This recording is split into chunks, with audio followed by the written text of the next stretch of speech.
Hey Dean, I was just wondering at half time, obviously you're down 16. What is the message at that point, and what are you seeing in the first half when you go into the break there? Yeah, it was a bit more strategical tonight than some of other times where I've blown up a little bit more.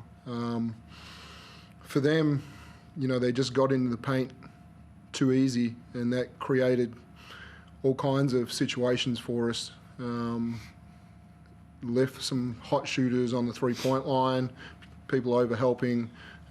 Iverson was getting open at the rim by our big stepping up and helping, and so it was more about how do we control their penetration. We did a much better job of that in the second half, and then I thought we were far more disruptive up the floor in making different people have to start their offense and taking them out of rhythm a little bit that way.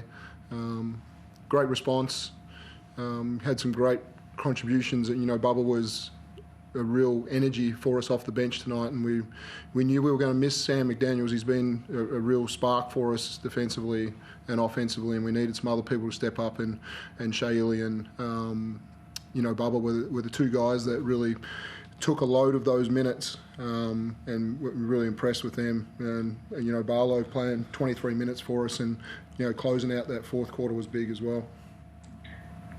Yeah, I guess I'll continue with Bubba then, because it's not the first time in the fourth quarter that he's come up with some of those impactful plays, and it was a steal, it was a deflection, he had a putback there. How much faith are you starting to build in him in terms of a guy? You've got so many different lineups you can go to, but plugging him in key moments. Yeah, I think that's how it's going to be for him. He's going to come in and play a 4 or 5 minute kind of burst, and if that means that's so productive that he closes out games or he starts games because of the matchups, that's it's how it's going to be. And a production of 20 plus minutes with high energy from him, will be outstanding. And we saw the speed. I didn't think, in previous weeks we'd seen his speed really take advantage like it did early in the season. And the layup that he makes tonight, the reverse layup, was an amazing physical feat, the way that he got to that one. So, great trust from the coaching staff and the whole team about how he plays. Chris, for you, defensively, Dean mentioned the first half there. When you were out there, what were you seeing with the dribble penetration that, I guess, Ty in particular was able to get and then find those shooters on the outside? What were you seeing? Because I know you tried man, you went to zone a couple of possessions there. What was causing the issues there? Too many occasions, I think.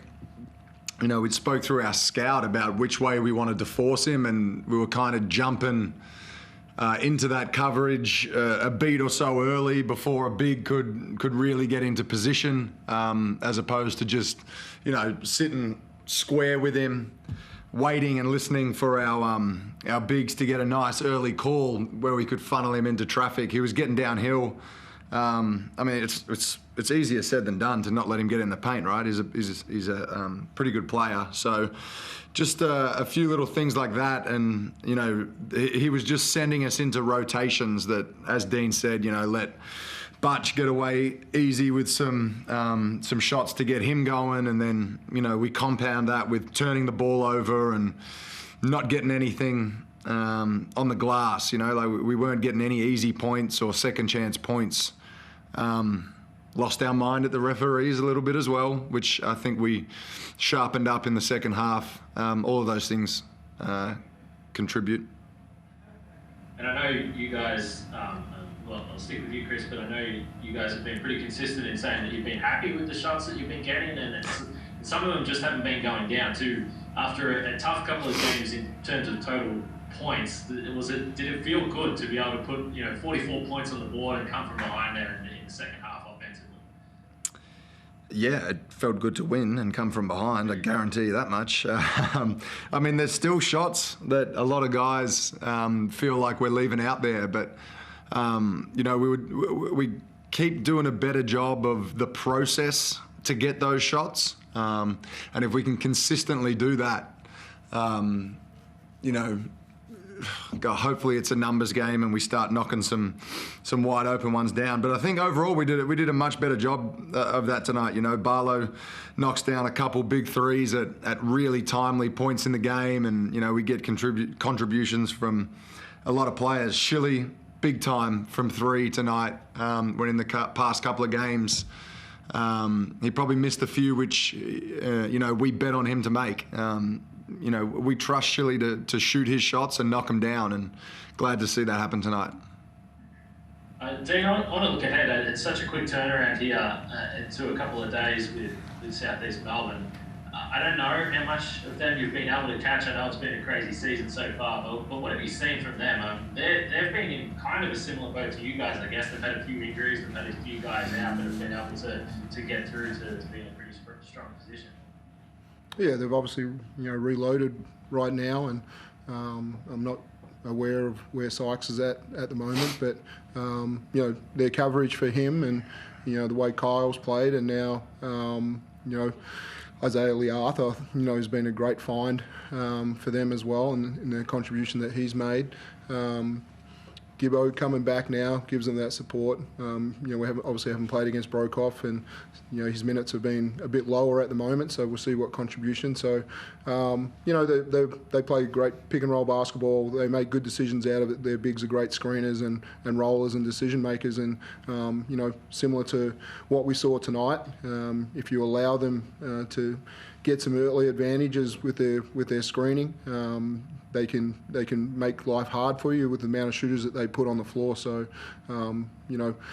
in some ways, this game was a great preparation for playing them, and they did something similar to us last game. Got a big lead early on, and we made our fight back, but it wasn't good enough. So we've still got to find a way to play that we're playing in third and fourth quarters to get a jump on teams and make them put a little bit of scoreboard pressure on their shooting, which people have felt pretty comfortable against us. But again, we got to go back to that one and say we hold a team to 23 points or something like that, 24 points in the second half, and say it's an amazing effort to find a win with our defence in that second half.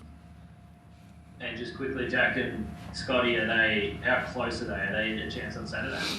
Yeah, they're both a test, and I'd probably say right now that Whitey is really close and Scotty's close, but it'll be a line ball decision with both of them. And I know you don't want to leave it to two guys, or you don't want them to be the ones that bring the spark and energy. But what have you missed with those two guys? Because I think both of them, particularly defensively, and maybe Jack, especially the way he started the season, what do you lose with those two guys haven't been in play? Yeah, I'll let Chris take that one. So, I mean, Jack just does so many things that contribute to winning. It's not all flash and dash on the score sheet, but he comes from a winning program. He has winning habits, and he consistently does them. So anytime you can add that back to the group is amazing. Anytime you lose that, people have to pick up the slack, and, at times we haven't done a great job of doing that. Hop, we add in, when he comes back, we add in an MVP caliber guy that's going to be a focal point of where we go in fourth quarter of games, and his creative ability with the basketball is going to make our lives a little easier. Now, when they come back, we don't just go, here, help us win. We bring them back easy, and we have to lay the foundation of how we play with our defense like we did in the second half tonight, and allow guys to come in, contribute to that, and then find their way offensively as well. Just one more for you, Chris. The broadcast said this, so I trust them. They said that was the biggest comeback in the second half in franchise history, down by 16. So for you guys, I don't necessarily think that you were in a spot where you needed a confidence boost, but what did you take from that? What was the feeling with the guys being down so big and being able to pull it out? I mean, we spoke about it, and what changed? It was our defensive coverages and our intent on defense and the glass. So, as Dean said, the way we play that second half, we've got to try and find that spark to do it from the jump. It's not fun coming down from double figures. coming back from double figures down. Thanks, Miles. Appreciate it. Cheers. Thank you.